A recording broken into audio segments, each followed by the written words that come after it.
It is that time of the year again, gang. We're coming up towards the end of the school year. So that means we're finishing this thing up. So we need to figure out what is necessary to finish strong. Because we went through some stuff this year. We want to make sure that we're ending on the right note. Let's get into it.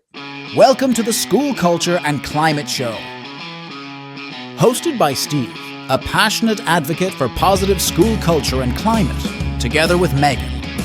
Join us as we explore strategies, share success stories, and provide actionable tips to improve the culture and climate in your school. All right, we are back. Hey, how are we doing? Meg for the School Culture and Climate Show. How are you, Meg? Hey, Steve, doing great. That's it. Yeah, I'm doing pretty good too. I'm doing good. I just yesterday or day before yesterday, I was down in Pensacola, Florida, outside of Pensacola, Florida. I did a keynote and a breakout for the Santa Rosa Coalition of Early Learning. So these are our preemies, babies up to first grade, kindergarten, those educators. It went great. It went great. That's awesome. That's awesome. Bless those teachers. That's amazing. Yeah, and you know what? And the younger they are, the more alive and energetic they came. They had like a neon theme. They all showed up with neons, tutus, bright lights, because it's the babies, and they're looking great. It was cool. It was. Did you have neon then? Were you? No, but I wore my bright blue blazer. No tutu. No tutu, but I wore my bright blue blazer, so it was cool. It was cool. It was good. Oh, I love that. Yeah. All right. So for this one, we're looking at the end of the school year. When this comes out, we're wrapping up the school year. So the theme and the focus of this is what, Meg? We're talking about how to finish strong. Finish strong. That's right. We want to finish the school year strong. Now, for anyone who's followed this podcast in the past, even way back when it was called the Stand Tall Leadership Show, I do this episode every year, finishing strong, because there's certain things that need to happen in order to wrap up the school year the right way. Here's the thing, gang. I'm sure there's science out there. I'm sure there's studies out there about human nature. And people remember how things start and how things end. They remember the beginning of a speech and the end of the speech. The stuff in the middle they get, which is good, but that impact happens at the beginning and the end. Same thing with a lesson. Same thing with the school year. How does it start? Kicking it off well, and then later on we're going to have an episode to talk about that, I'm sure, right? But then what is it that we can do at the end of the school year now, wrapping things up so that we are finishing strong, so that it is done well, so that the students and the teachers are leaving with the excitement of coming back. Because that's the thing, right, Meg? It's like at the end of the school year, everybody's just talking about, I can't wait to get out of here.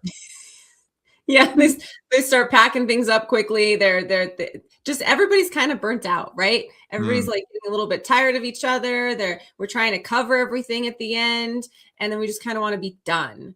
But I love that thought of like we need to be excited to come back next year. Yes, and it doesn't matter if you're going to be in the same building or not, changing a position or not, leaving the profession or not. All right, we're going to be hitting some of these things. But the first thing, I'm going to get on my soapbox right away on this one. And it has to do with the countdown. It drives me insane when teachers or schools start doing a countdown to the end of the school year. What are your thoughts about a countdown, Meg? Well, they can get pretty creative. Some of them start in April. But the second that board goes up or the countdown comes in, kids go kind of crazy. Teachers go a little crazy on the end. It never hits the way that we think that it's going to hit. It just creates chaos. It really does. Even if it's a little bit of chaos. Let's say that you're the teacher that, I got a great school year. This was the class, right? This was the class that you've always wanted. This is great. Let's do our countdown to the summer and everything. Even in those great situations, there's a little bit of chaos, a little bit of craziness that all of a sudden starts creeping in. Now, You could sit here and argue with us and say, well, that's just the nature of the end of the school year. But why would you add to it? Thank you. Yes. Why would you add to it? Because looking at the countdown, it is getting closer to that summer vacation. It's getting closer to when they're going to be out. And they know that the discipline or the consequences, the probability of those are going to go less and less and less. So they're going to start acting out even more. Here's the other thing about a countdown. A countdown celebrates leaving the building, leaving school. And all year, we've been talking about come to school. Those of you who have attendance issues out there with kids, we're like, come to school. You learn here. It's a good place. We're trying to develop a positive culture climate. And now you're celebrating leaving. It doesn't make sense. It doesn't make sense to me. What? I think, though, that there's a way that we can do a countdown type that isn't necessarily celebrating leaving, but celebrating the time that we've spent together. Okay. Give me something, Meg. What do you got? So third grade teacher, right? I spent my last few years in third grade, and I love celebrating as far as that we've come.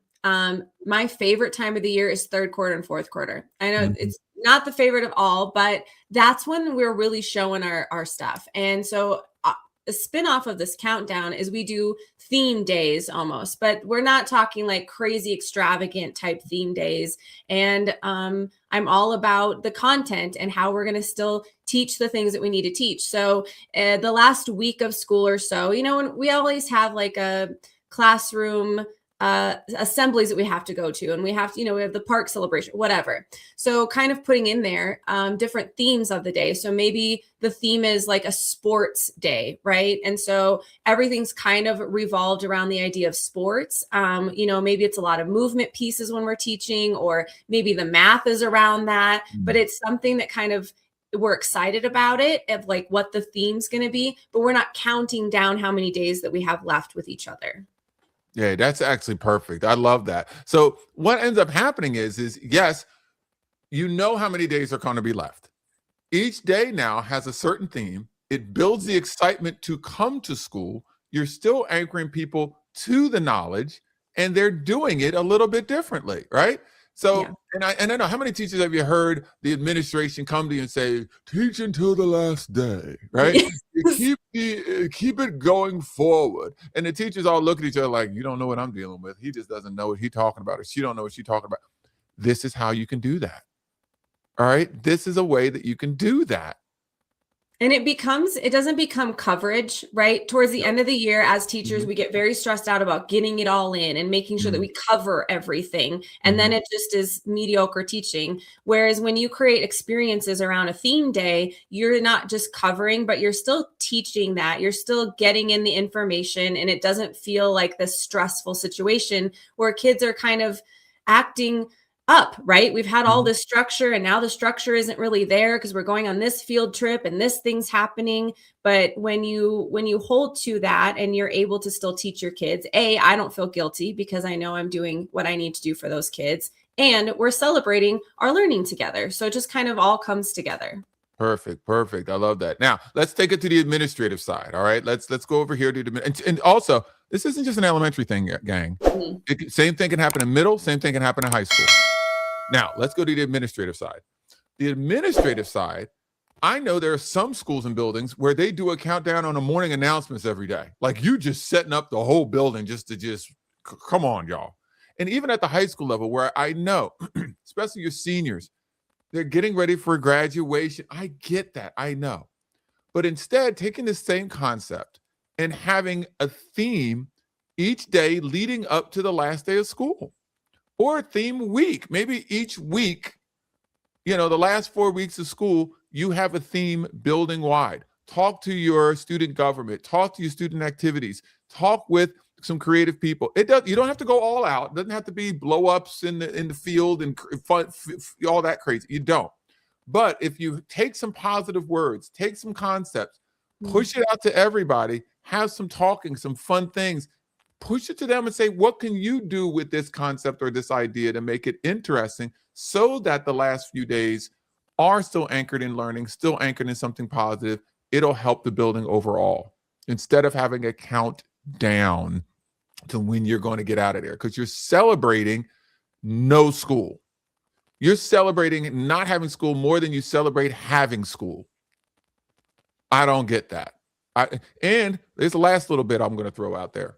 There's some kids out there that are dreading the summer. Mm-hmm. They're dreading it. Not every kid goes on vacation for summer. Not all kids are going to go home to something that's absolutely wonderful and fabulous.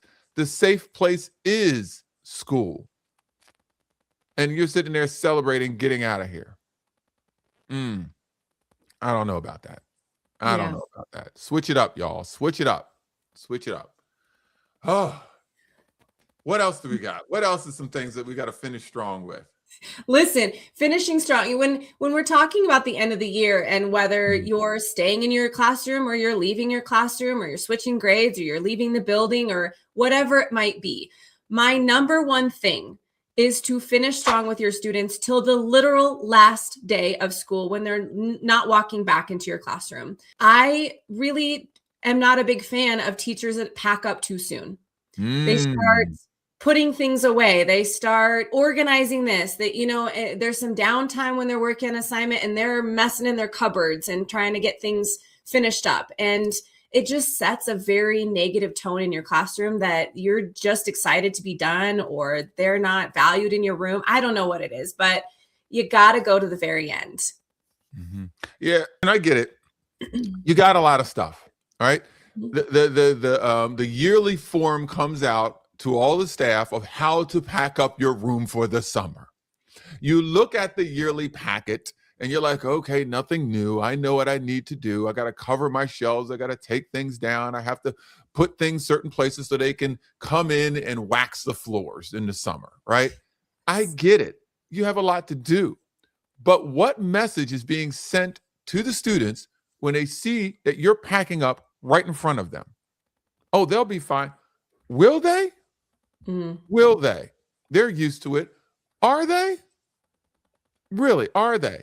Because you're right, Meg. There's a message that's being sent by that taking place. There are times that, you give students busy work so that you can pack up. Thank you. And it's more work when you try to give busy work to do the things in your classroom. And you can't have thinking time to pack up the things that you need to think when you have 25 students in your classroom. It would just be easier, really, if you just take the day after the last day of school and you just take that day to do whatever it is that you need to do. I know. And okay, if you do want to do this, here we go. If you are having that itch, so you're like, I just need to do a few things. Your kids go to specials. You have planning time. Then do some things that are not seen by kids in the cupboards, right? If you need to organize something or fix it, do the things that you can close the door that they can't see that you've messed up their space. Yeah, because there's a certain level of comfort that the kids have on a regular basis coming into the classroom and it's looking the same way. That's a certain level of comfort that they have. Remember, we're there for the kids. A lot of us are switching mode and it's like, well, I'm here for me, girl. Hey, 2 days after the last day, I'm going to the Bahamas. I need to get this thing cleaned up. I get that. All right. The boat's not going to leave you. You'll get there. You'll be all right. Okay. And then what they do is what? They get some of the kids. Well, they want to help. I'm going to have them help me clean up and pack up, which again, you're celebrating leaving. You're celebrating getting out of here. It's not always a wonderful thing for everybody in the classroom when that actually happens. And so, it gives that unstructured feeling, and then behaviors start to rise, and the expectations are no longer set. Have they been the whole year? And so really it exhausts both the teacher and the students. Yeah. And here's another thing. Let's think about this. There's nothing wrong now that we're in May or wherever the month is, as you're getting closer to the end, to set up an agenda, an expectation, an outline for the kids. Like, look, we have 3 weeks left, 4 weeks left. This is going to be the focus over those 4 weeks. We're going to have a theme. Each one of these will be the theme days. We're going to have cleanup on the day before the last day. We're going to just, because what will happen, especially at the middle school and high school level, they'll come in and say, well, Miss Johnson's not doing that, right? They'll throw that in your face in a heartbeat, what somebody else is doing. They love that mind manipulation piece to try to make you feel a certain way because somebody else is doing something, or they let us just hang out. Why can't you? They'll do that, trying to get at you. You lay out what the expectation is up front. This is the plan. This is what we're doing. We are moving forward with that. And guess what? They'll do it. They'll do it. You're not being mean. You're not being nasty. You're not being rude. You're taking charge of your classroom, and you're making sure that you're finishing the school year strong, well. That's what it is. That's what's happening, right? I think too, when those like middle school, high school kids kind of push back a little bit and say things like, well, Miss Johnson's doing this. I almost take it as like a little like pat on the back of like, okay, you're pushing back a little bit because you kind of like where this is going, and you're just kind of giving me sass about it because of that. And so it kind of gives validation that they're listening and they actually appreciate it in their own high school way, I suppose. In their own high school, middle school way. I know, right? In their own little way. Yeah. That's what it is. Hey, let's talk a little bit about the end of year ceremonies. The end of year ceremonies. And that is still a way to finish strong. There's nothing wrong with having those end of year ceremonies. Now, let me preface it with this. You should have had ceremonies all year long. Okay? You should be doing some recognition throughout the year, some reward throughout the year. But there is something always nice and special about having those end of year special recognitions, special rewards, special identifications for the students, for the staff, from a leadership standpoint, to kind of wrap up the school year. Again, we want to finish strong. We want to set the tone for the next year. So there's some different things that are out there that I've either seen or I've done that really lends itself to that positive end of year finishing strong. So the one thing that I did is on the last day of school, when I was a building principal, the last day of school was a rally. It was a half day. I'd bring all the kids into the gym and we would have a fun rally. We would play goofy games on the floor. The kids would stay in the stands. We'd have a DJ. They would play some goofy games. We even did the staff student dodgeball competition, right? We had 5th and 6th graders in the one building, so it was all right, and they throw balls at each other, whatever like that. We had a good time with it. We had a fundraiser, and the top boy and top girl get to put a pie in my face, and everybody got to cheer and laugh at that. But the coolest little end of year ceremony that we did there was at the very end, and I've seen high schools do this. They call it the shifting of the classes. Shifting of the classes. So what happens is at this point, like in the bleachers, the seniors all sit one spot, the juniors sit a certain spot, sophomores, freshmen, or whatever grade level. They have their spot where they sit. So what we do is we shift the classes. So at the very end, the class that's leaving out, they get to come down onto the floor in the gym. Then the next grade level, which is the juniors, they get to officially get up, walk over, sit in the senior spot. Sophomores get up, move over, sit into this junior spot. Freshmen get to move over. And I even know schools where they invite the 8th graders who might be in the building right next door to come on over. They walk in, and when they walk in, the seniors have made a tunnel, and they're clapping them in, the 8th graders, as they come in and they sit in their new spot in the gym.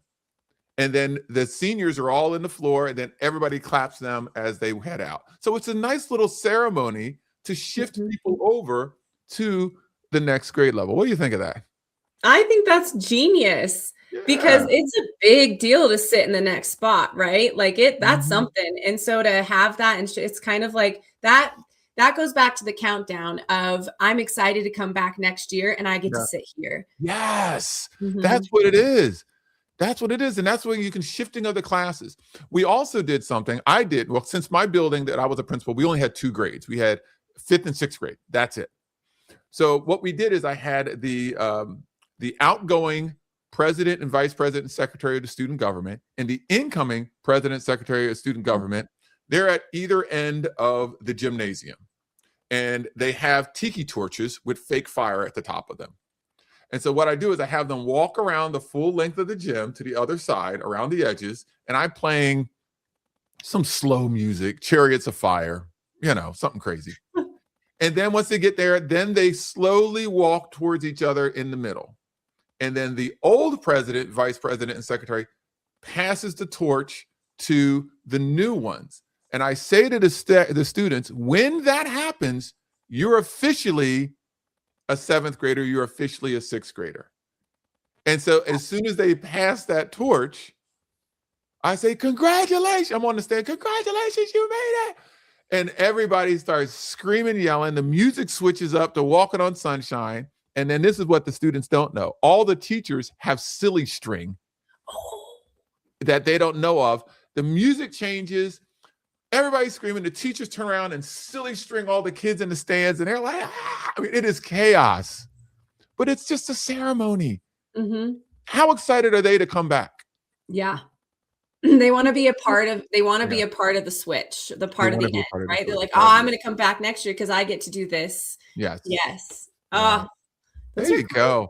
Yeah. And the silly string, that's powerful. Yeah. That's next level. That's next level. It's like, and even like the next year, the kids forget that they had silly string at the end of the year. They're like, all right, the teachers had the silly string.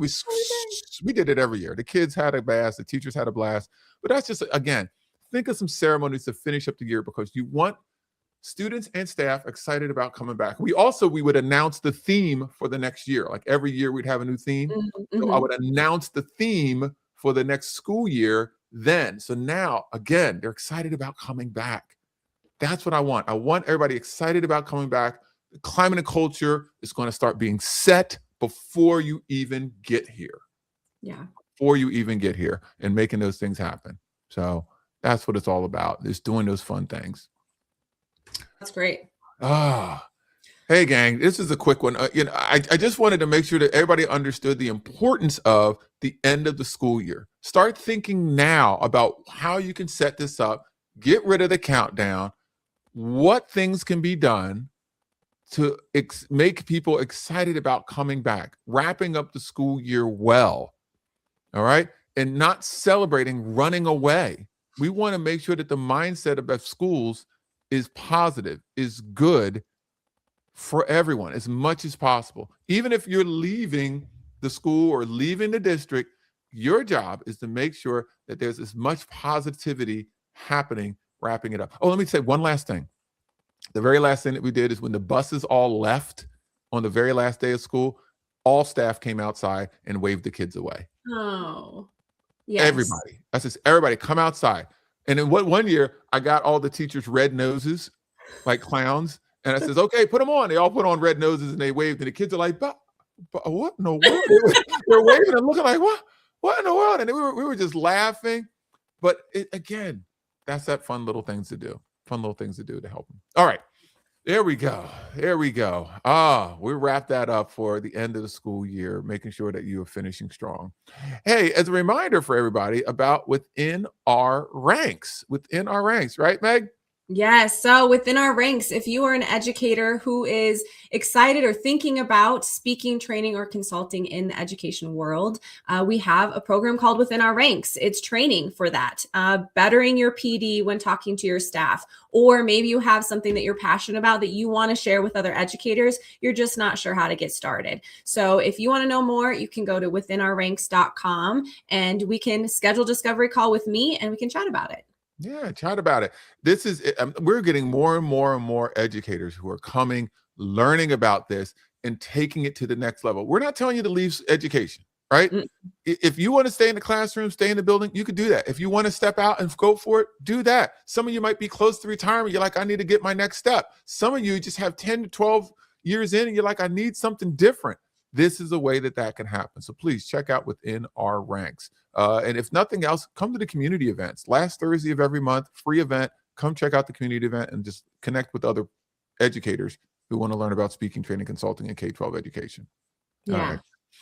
All right. If you need some resources, you're not sure how to finish the year strong, or you have some good ideas, but you want to just check out some more, I know that Steve has some great books.